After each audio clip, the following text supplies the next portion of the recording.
Hello, hello mga katgeng. La Fruta tayo ngayon. Ito yung 4 na grapes na kinuha ko, 2 strawberry at saka ito yung amuras. Merong sa harapan ng bahay ng kuya ko sa ng amuras. Yan ang kinukuha ko nung umuwi ako. Nasa ilalim ako ng puno palagi. Doon ako nagtatambay. At saka ito mini blueberry, maliliit yan.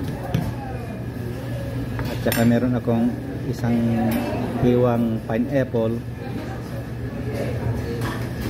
Ito yung last first termit break ko. Subukan din natin na maging La Frutas ang kinakain. Pero ang aking panulak ay ganun pa rin, tiba-tiba.